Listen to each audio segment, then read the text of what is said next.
मित्रों जरा सा देखें आपके नेटवर्क में क्या जादूगरी है।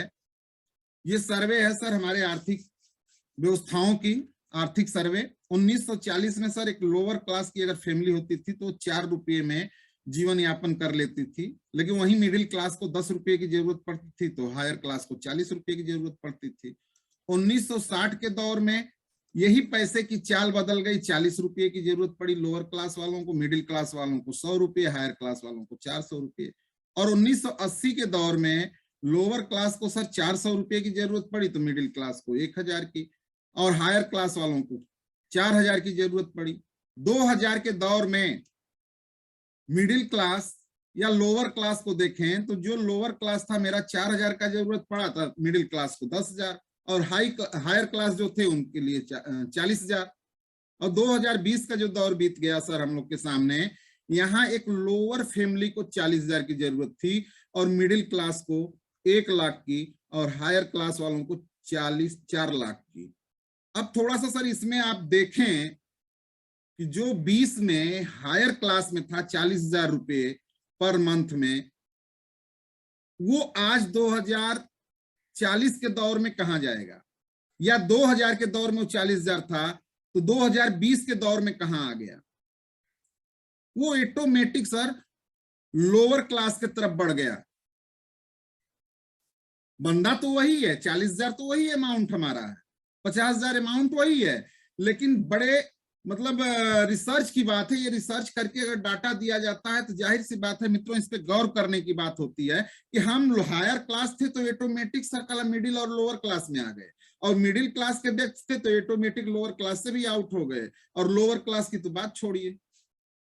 यानी हर 20 साल के अंतराल में अगर पैसे की चाल सर 10 गुना हुई तो क्या हमारी आपकी इनकम 10 गुना हुई?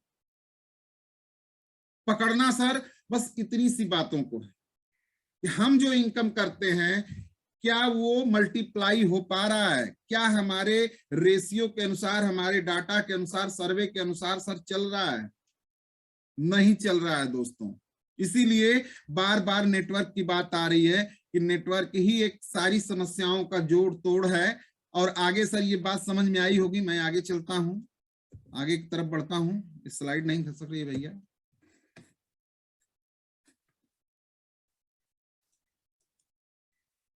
ये जो सर हमारे खर्चे हैं, थोड़ा सा इस पे सर ध्यान डालिए।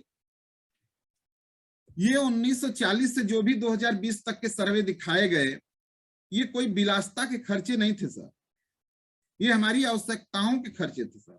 केवल हम अपनी आवश्यकताओं में खर्च किए हैं, कोई विलासिता का वजह नहीं रहा। अब आप कंसेप्ट के विषय में समझिए सर। रॉबर्ट टी कियोसाकी जी बड़े ही सरलतम तरीके से लेफ्ट और राइट चीजों का 4 क्वाड्रेंट का कला वर्णन किया है, और इसको पकड़ने की आवश्यकता है सर आज, और जी जान लगा के पकड़ने की जरूरत है सर। पहली चीज आती है सर एम्प्लॉय। हमारे बच्चे पढ़ते लिखते हैं या हम पढ़ाते लिखाते हैं तो सबकी सोच यही है सर कि मेरा बच्चा एक अच्छा जॉब पा जाए और उसका जीवन बेहतर बीत जाए। तो सर जीवन हम बिताने की बात करते हैं, मालिक बनाने की बात नहीं करते हैं। कभी अपने बच्चों को हम मालिक का रास्ता भी नहीं देते हैं कि बेटा मालिक कैसे बनना है, बस उनको जीवन बिताने की बात करते हैं। तो हैव ए जॉब, यानी एक समय हम दे रहे हैं तो पैसा मिल रहा है, खूब हम कला जान लगा रहे हैं तो पैसा निकल रहा है। जिस दिन समय देना बंद हो गया उस दिन पैसा सर मेरा बंद हो जाता है। अगर हमारा बच्चा जॉब नहीं पकड़ पाया तो हमारे आपके परिवारों में कुछ चंद पैसे हैं, रुपये हैं, उसको लगा के उस बच्चे को हम ऑन वे जॉब दे देते हैं, यानी उनको सेल्फ एम्प्लॉय बना देते हैं। अब सेल्फ एम्प्लॉय जब उनको हम बना देते हैं तो वहां भी तो यही चीज चल रहा है सर कि टाइम दे रहे हैं पैसा आ रहा है, टाइम देना बंद तो पैसा आना बंद। यानी हम कुछ अलग नहीं कर पा रहे हैं सर। केवल वन वे जॉब में, सेल्फ एम्प्लॉय में इतना ही फर्क है, खुद ही नौकर खुद ही मालिक हैं। वो शटर अपने हिसाब से गिराएंगे, शटर अपने हिसाब से उठाएंगे। लेकिन वहीं दूसरी कड़ी जो आती है सर, तीसरी कड़ी, business owner, one way system. यहाँ पे सर सिस्टम क्रिएट होता है, सिस्टम काम करता है। सिस्टम का मतलब हो गया सर कि जहां आपके साथ लाखों सैकड़ों करोड़ों लोग काम करते हो और उनके काम के अनुसार आपका पे आउट आता हो, आपके काम के अनुसार कम आए लेकिन उनके काम के अनुसार ज्यादा आए, वो सर सिस्टम होता है, वन वे सिस्टम। इन्वेस्टर क्या पूछना है सर, ये हिंदुस्तान में पैसे से पैसा बनाते हैं और ये दोनों कड़ियों में सर पैसा इनके लिए काम करता है, लेकिन हम दो कड़ियों एम्प्लॉय और सेल्फ एम्प्लॉय में जो है पैसे के लिए सर हम आप काम करते हैं। अब देखिए पॉपुलेशन सर एम्प्लॉय और सेल्फ एम्प्लॉय का, हम आप 90% हैं और 90% में जो हमारा वेल्थ है, जो पैसा संभावित हम कमा सकते हैं, वो 10% है सर।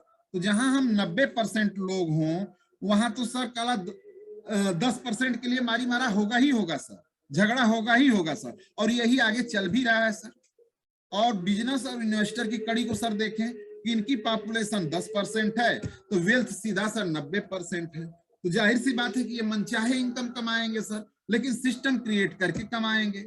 अब ये जो हमारे क्वाड्रेंट थे, ये हमारे क्वाड्रेंट को बहुत अच्छे तरीके से रॉबर्ट टी कियोसाकी जी ने सजाया और हम लोगों को बताया, और आज इन्हीं के बताए हुए रास्ते पे हर साथी चलने का प्रयास कर रहा है। तो मैं सर जो बात करने अब जा रहा हूं, न तो एम्प्लॉय की बात करूंगा मित्र, न सेल्फ एम्प्लॉय की अब बात करूंगा सर क्यों करें, मैं ओनर की बात करूंगा सर।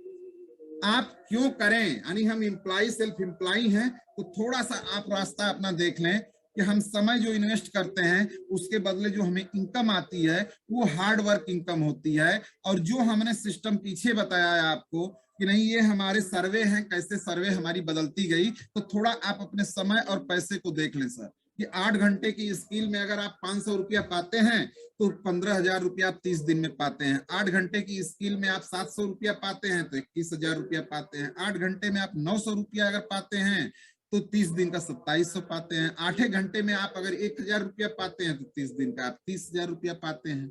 अब इसमें सर स्किल डेवलपमेंट क्या हुआ आपका, हमारे फेलोवर का कारण तो यही है सर कि हमारा समय तो जा रहा है लेकिन वो समय मेरा मल्टीप्लाई होके नहीं जा रहा है, हमारे लिए मल्टीप्लाई नहीं हो पा रहा है।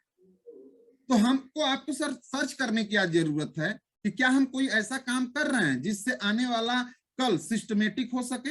हम किसी सिस्टम को फॉलो अप करते हैं नहीं, तो आज हमें एक ऐसे सिस्टम की जरूरत है मित्रों जो 70 साल से हम आप जॉब करते आ रहे हैं, मनचाही चीजों को कभी नहीं खरीद पाते। बच्चों के अनुसार अगर कोई चीज मांग दिया गया तो हम उसमें समझौता करने लगते हैं, हम थोड़ा दाएं बाएं की बातें करने लगते हैं।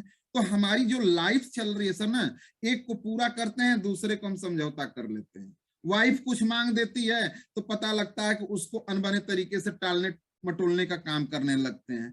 तो हमें सिस्टम की आवश्यकता है सर। आज हार्डवर्क तो हम करते ही करते हैं, तो क्यों ना 5 साल हम हार्डवर्क कर लें और सिस्टम को क्रिएट कर लें। तो सिस्टम को जरा समझिएगा सर, हमें समझना जरूरी है कि हम कोई भी कार्य करते हैं तो वह 3 चीज के लिए सर करते हैं।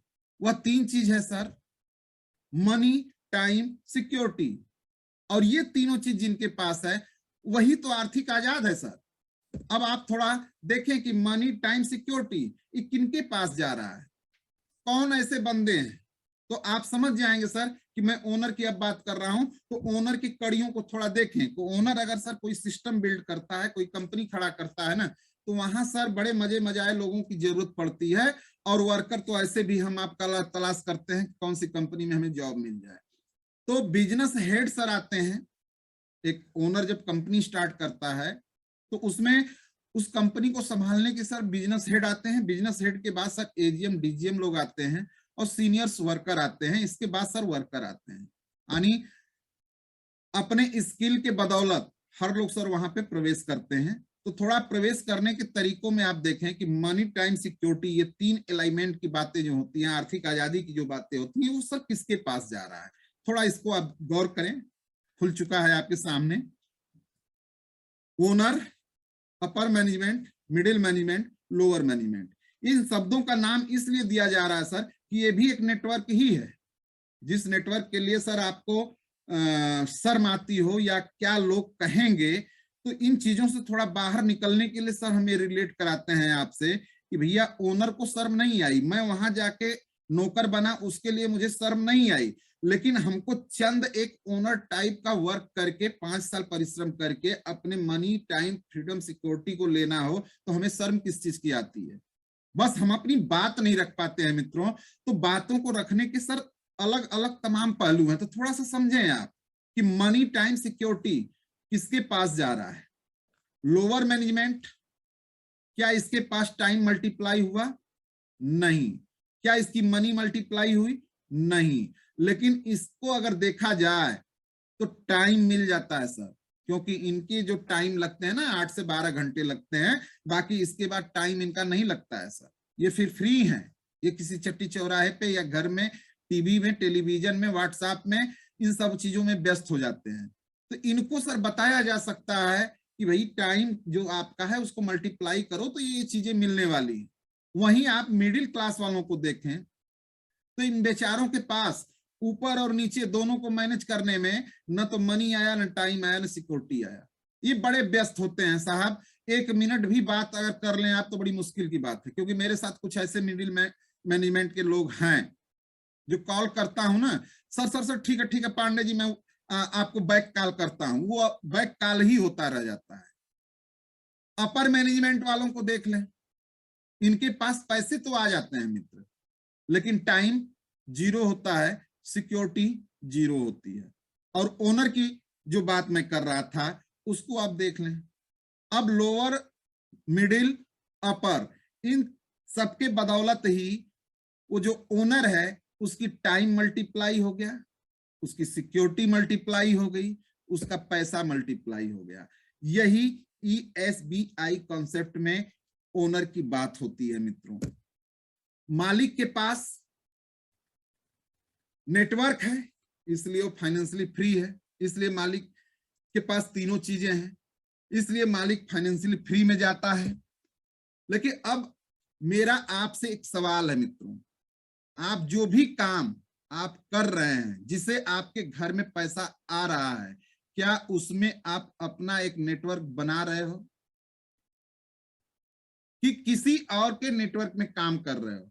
अगर किसी और के नेटवर्क में काम कर रहे हैं दोस्त, तो मैं आपको लिख कर देता हूं कि आप जिंदगी में तीनों एलिमेंट कभी नहीं पाएंगे, पैसा, टाइम, सिक्योरिटी कभी नहीं ले पाएंगे। और ये सर सोचने की चीज है, थोड़ा बैक पीछे अपने बुजुर्गों को देखने की चीज है कि कोई 60 साल से कार्य किया, कोई 25-50 साल से काम किया, क्या ये तीनों चीज उनको गई? अगर उनको नहीं गई तो मुझे कैसे जाने वाली? अगर मुझे लेना हो तो थोड़ा सा अपने नेटवर्क को समझना होगा। अब आते हैं सर तीसरी तरफ कि महंगाई और जरूरतें ये दिन पे दिन बढ़ती जाएंगी सर।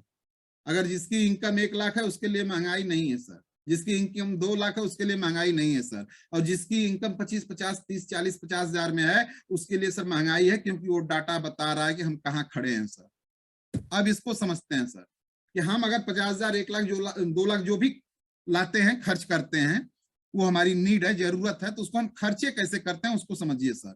आय आई, खर्च आया, सेविंग लेके आए हम। सेविंग करते करते हमारे जेब में जो खर्च करते करते सेविंग होती है उसे दर्शाया गया है सर, वो चिल्लर में होती है, लेकिन हम खर्च कहाँ करते हैं थोड़ा देखिएगा सर। परंपरागत दुकानों में, मॉल्स में, नापतौल में, ऑनलाइन स्टोरों में, बिग बाजारों में, तमाम जगहों पे आप खर्च करते हैं। लेकिन जो खर्च आपने किया सर, उन खर्चों के विषय में कभी आपने सोचा कि आपको मिला क्या? Use and throw. आपके प्रोडक्टों का यूज एंड थ्रो हुआ, आपके पैसों का भी आपके लिए सर यूज एंड थ्रो ही है। वहां से कुछ रिफंड नहीं आता, कुछ बिजनेस व्यापार नहीं आता। तो आपके भविष्य में जो चिल्लर बचता है वो चिल्लर भी सर आपके पास नहीं टिकता, क्योंकि हम मानव जीवन में है सर, तो हमारे साथ कुछ न कुछ घटनाएं, कुछ न कुछ अटपटाएं होती रहती हैं, जो आप 10, 20, 25, 50 हजार काट पीट के जीवन में सर बचाने का प्रयास करते हैं ना, वो भी अटेंडम निकल जाता है हमारे आपके हाथों से। तो समस्या महंगाई नहीं सर, हमारी कमाई है कि हम कैसे बिजनेसमैन बने, हम कैसे अपने समय को मल्टीप्लाई करें, कैसे हम आने वाले समय को इतना बड़ा कर पाए कि आप बैठे हो तभी आपके दरवाजे पैसा आता रहे, आपके मकान घर में पैसा आता रहे। अब थोड़ा देखते हैं सर प्रत्यक्ष बिक्री प्रणाली को, कि खर्च तो सर करना है, मानव जीवन में है, हमारी जरूरत है तो हमें खर्च करना है। आय हुई, खर्च अब हम प्रत्यक्ष प्रणाली की तरफ डाल दिया, डायरेक्ट सेलिंग की तरफ डाल दिया। तो यहाँ क्या हो गया सर, सिस्टम क्रिएट हो गया। सिस्टम क्रिएट ये हुआ कि आप अपने सिस्टम पे खरीदारी करते हैं तो आपका खर्चा ही आपकी इनकम बन जाती है सर, वो वापस सर आपको फिर रिफंडेबल होने लगता है, और यही आय आपका भविष्य बन जाता है जो आप कभी नहीं बचा पाते। अब आगे देखते हैं क्या है। एक बात तो तय है सर, कुछ भी हम करते हो हैं तो ग्राहक अपनी जरूरत को हम खरीदेंगे ही खरीदेंगे, हम ट्रेडिशनल मार्केट से खरीदेंगे। तो ट्रेडिशनल मार्केट के कुछ खूबियों को समझते हुए सर हम आगे बढ़ते हैं। यहाँ पे सर टैक्स की चोरी होती है, नकली प्रोडक्ट की संभावना बढ़ जाती है, क्वालिटी के अनुसार प्रोडक्ट महंगे हो जाते हैं, वापसी की कोई गारंटी नहीं होती है, ग्राहक को बिजनेस करने की कोई अवसर नहीं होता है।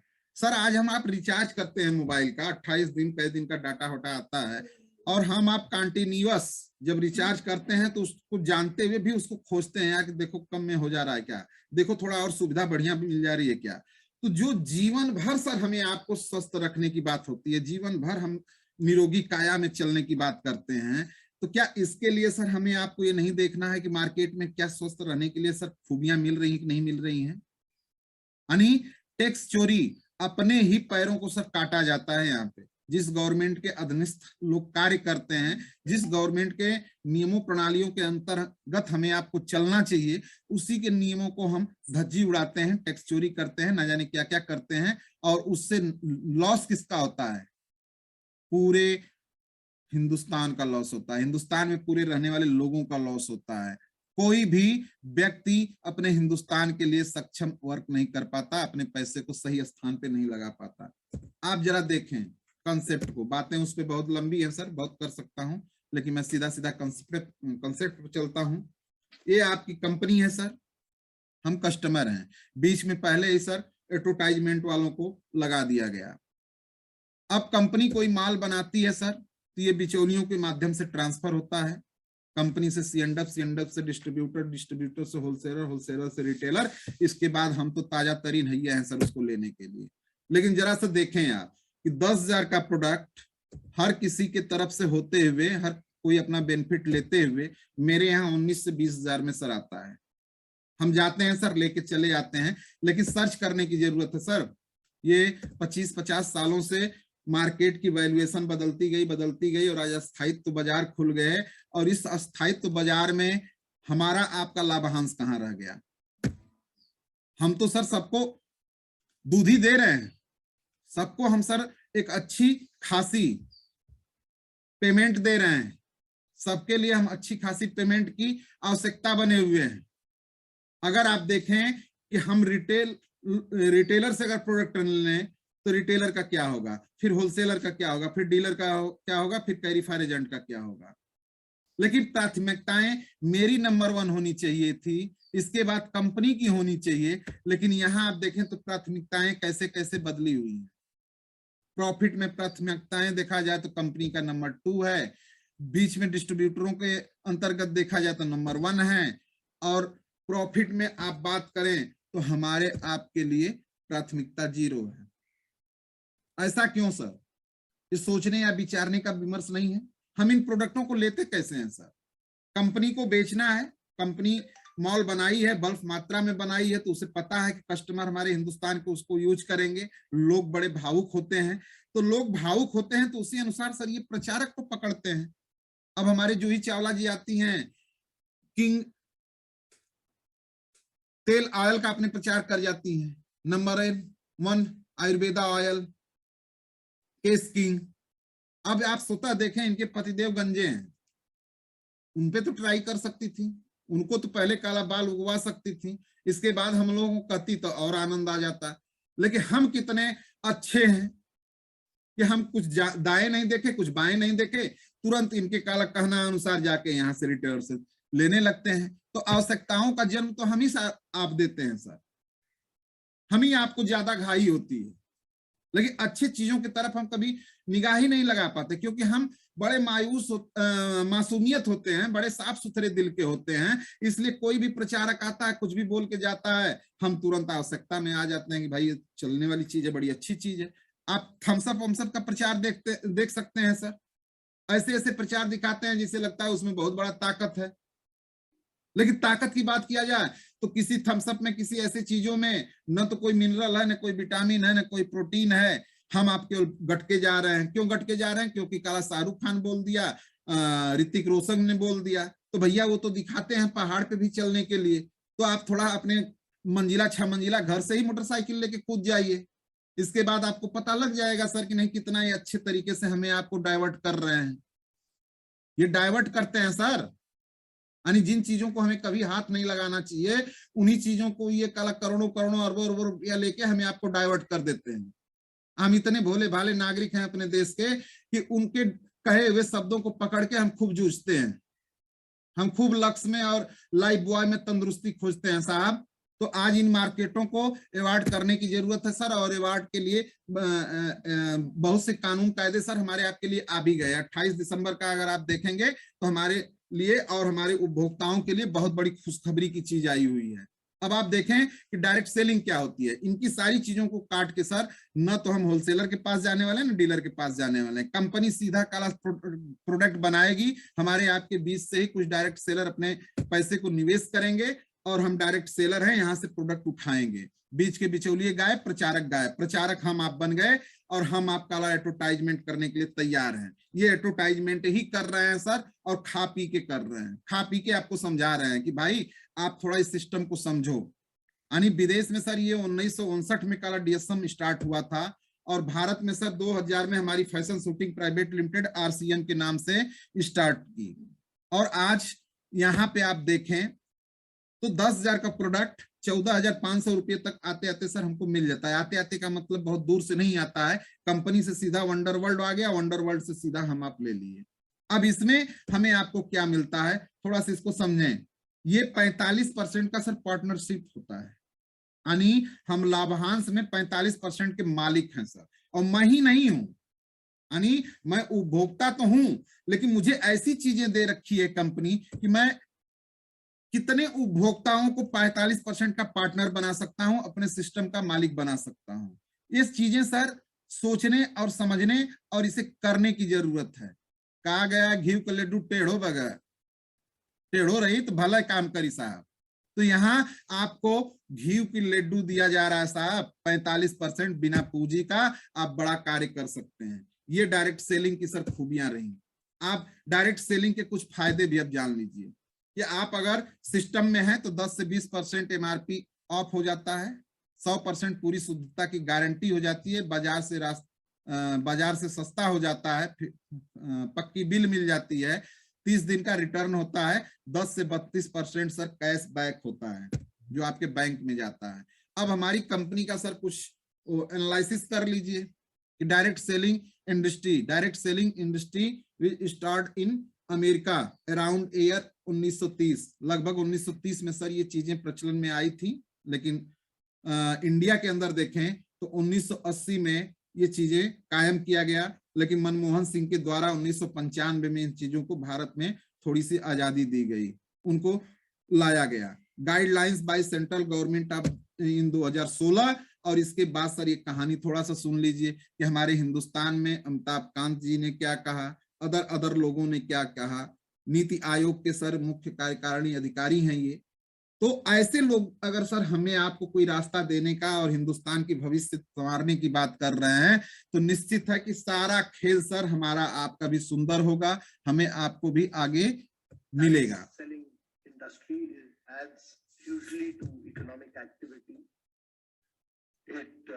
is a major driver of India's growth, and that it provides the economic impetus to any more than anything else.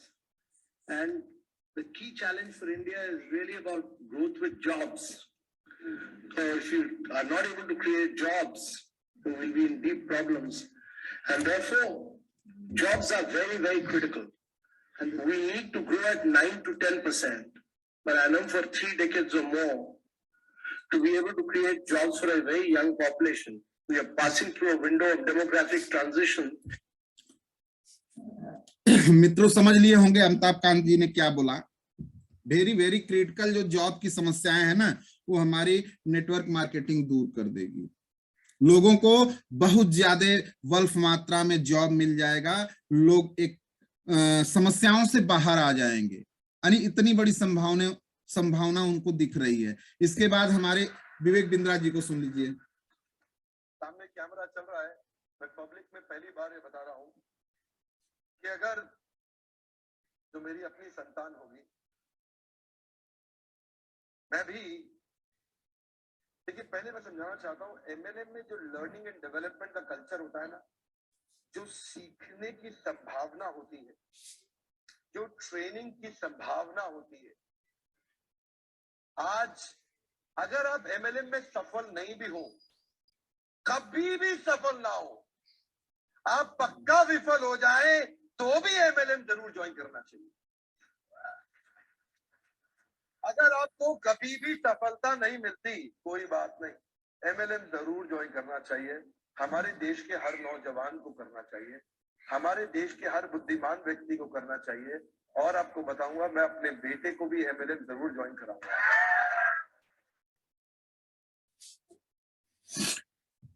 ये आप देखिए सर, अभी अभी doctor Vivek Bindra ji, international motivational speaker, और इन लोगों की शुरुआत सर हुई है ना नेटवर्क मार्केटिंगों से हुई है। बिना मार्केट किए ये लोग सर आगे नहीं बढ़े।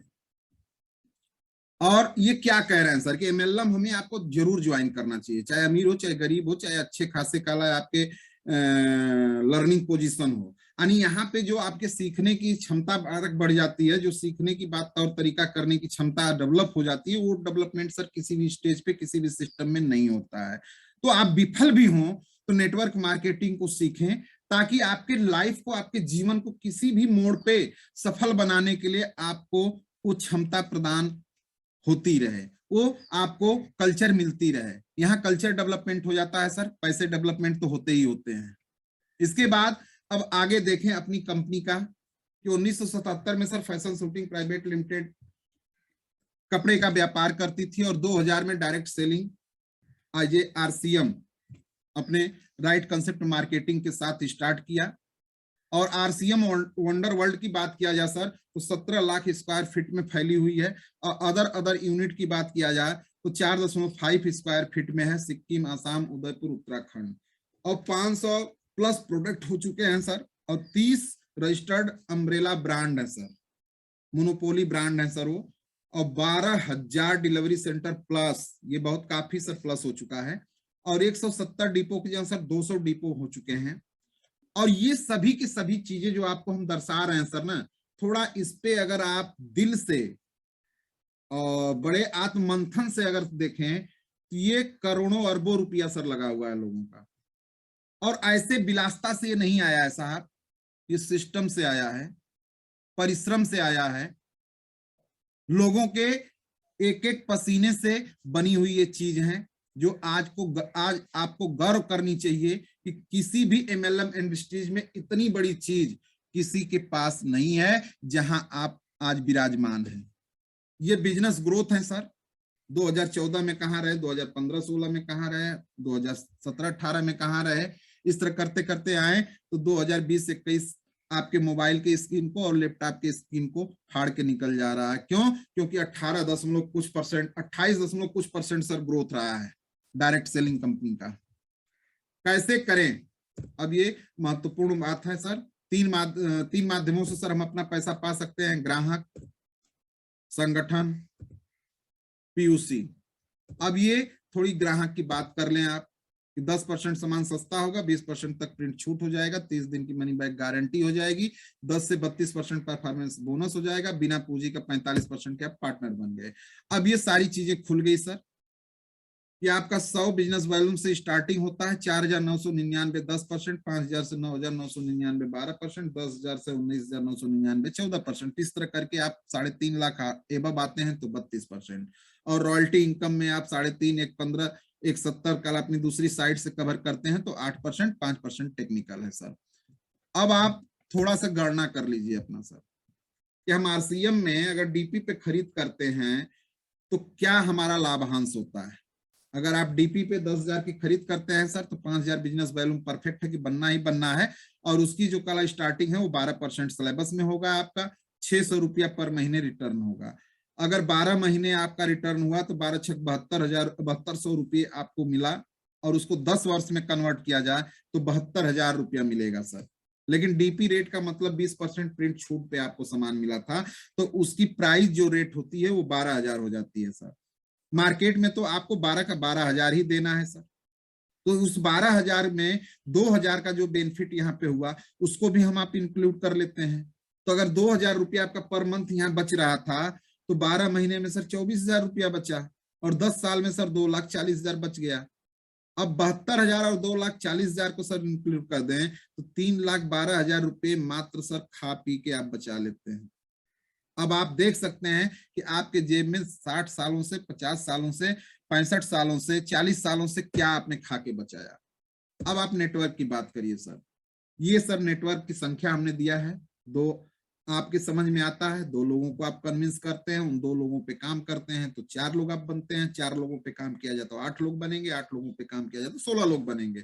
इस तरह करके सर अगर ईमानदारी के साथ हम सच में अपने व्यापार को बड़ा करें तो टोटल संख्या जो होती है सर वो 8,000 की होगी, और 25,000 बिजनेस वॉल्यूम ही मेरे साथी जेन्युइन तरीके से सर अपने केवल खर्चे को करें, अपने खर्चे को यहाँ पे लगाएं, तो उनका जो बिजनेस वॉल्यूम होगा वो 2,500 होगा, और 8,000 लोगों का अगर कल एक नेटवर्क आपका बिल्ड हुआ तो 2 करोड़ का व्यापार होगा सर। अब 2 करोड़ के व्यापार में देखें तो 45% के आप पार्टनर हैं तो 90 लाख रुपया बढ़ता है सर। 8% की रॉयल्टी मिलती है 16 लाख रुपया, और 5% का टेक्निकल होता है सर 10 लाख रुपया। क्या कभी कोई संस्था आज तक इतनी बड़ी रकम पब्लिक के बीच में वापस किया? क्या कोई मार्केट वापस किया? नहीं किया दोस्तों। ये बहुत बड़ी चीज है समझने के लिए। लेकिन थोड़ा सा कमीशन स्ट्रक्चर आपका मैं दर्शा देता हूं कि अगर सर आप सेल्फ 5,000 बिजनेस वॉल्यूम करते हैं, आप एक पावर लाइन बिल्ड करते हैं मिल के अपने साथियों के साथ, तो उसमें आपका व्यापार आता है 2,80,000 का, और एक अपने अनुभवों के दम पे और अपने अपलाइन गुरुओं के निर्देशानुसार चलाते हैं तो उसमें आता है 70,000, और सेल्फ आपका 5, टोटल मिला के आपका 3,55,000 का व्यापार कला डन होता है। तो आपका कमीशन स्ट्रक्चर कैसे यहाँ पे निकलता है उसको देख लीजिए। आपका जो सेल्फ है आप 32% पे है तो 1,600 रुपया मिल गया। आपका जो पावर लाइन है 29% पे है, 2,80,000 का व्यापार दिया है। तो 32 और 29 के बीच में सर 3% का गैप है, वो ही आपको मिलने वाला यही व्यापार है सर। खूबियां इस संस्था की, हमारे आरसीएम की यही है कि चाहे नीचे से हो चाहे ऊपर से हो, जो डिफरेंस है वही आपको जाता है। अब आप कितनी ईमानदारी से डिफरेंस पैदा करते हो वो आपके ऊपर है। अब 2,80,000 का 3% आपको जाएगा 8,400 रुपये। अब बी ग्रुप का जो आपका व्यवसाय है 70,000 का है, 21% पे है। 32 और 21.5 में सर 10.5% का डिफरेंस है, 7,350 जाएगा। टोटल 17,350 जाएगा। अब सर ये कैसा व्यापार है कि हमें 12 घंटे का जॉब नहीं करना पड़ा, हमें 8 घंटे का जॉब नहीं करना पड़ा, कोई सीनियर हमारे गर्दन पे तलवार नहीं लगाई, कोई छुरी नहीं लगाया, और फिर भी आप बिल्ड करके 17,350 कमाते हैं। यही पैसिव इनकम है सर।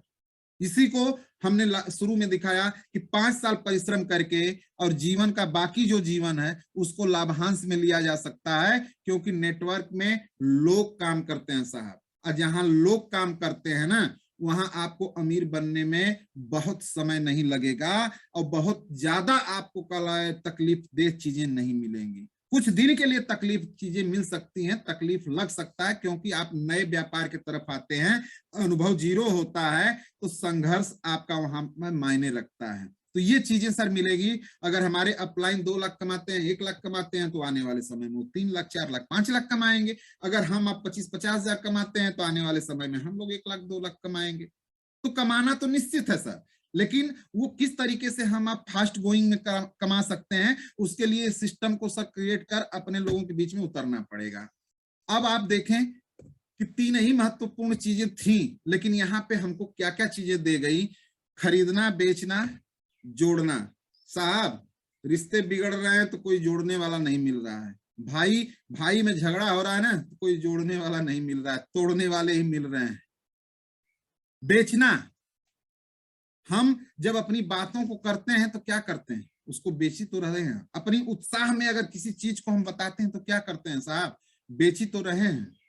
ये बेचना स्मार्ट बेचना है साहब। पिट्ठू बन के 50,000 1 लाख का प्रोडक्ट उठा के और अपने पीठ पे लाद के बेचने की बातें तो नहीं हो रही हैं सर, हो रही हैं सिस्टम की बातें। और खरीदना तो आइए हम कस्टमर, हमारी मजबूरी है, तो क्यों ना हम अपनी सिस्टम को मजबूत करें, क्यों ना हम अपने सिस्टम से XYZ उठाएं, जो भी हमारे आवश्यकताओं की चीजें हैं। बाकी ये सर कंपाउंडिंग आप देख लीजिए, समझ में आ जाएगा सर कि हम क्या कर रहे हैं। कवि हुआ करता था, उसकी माली हालत इतनी खराब हुई कि घर में खाने के लाले पड़ गए। इसी कारण उसने महल में जाकर राजा से मदद मांगने का फैसला किया।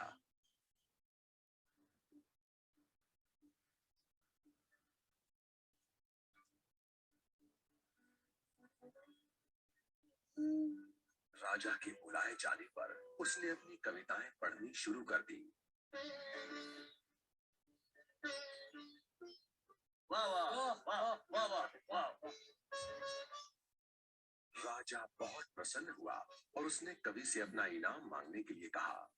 कवि ने मोहरों से सजे शतरंज की ओर इशारा करते हुए कहा, महाराज, अगर आप पहले खाने में चावल का एक दाना रखें और हर खाने के लिए उसे दुगना करते जाएं, तो मैं समझूंगा मुझे मेरा इनाम मिल गया। बस इतना ही?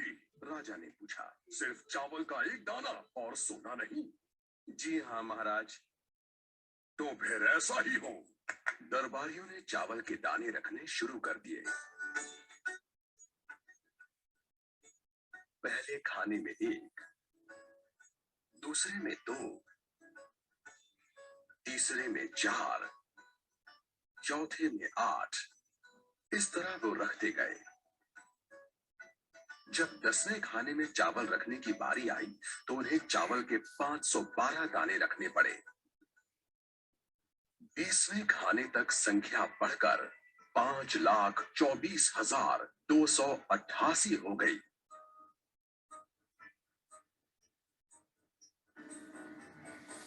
आधे हिस्से तक आते आते 32वें खाने में चावल के दानों की गिनती 214,74,83,648 हो गई। जल्द ही गिनती अरबों खरबों में बढ़ गई। आखिरकार अभागे राजा को अपना पूरा राजपाट उस चतुर कवि के हाथों सौंपना पड़ा और इसकी शुरुआत चावल के सिर्फ एक दाने से हुई थी।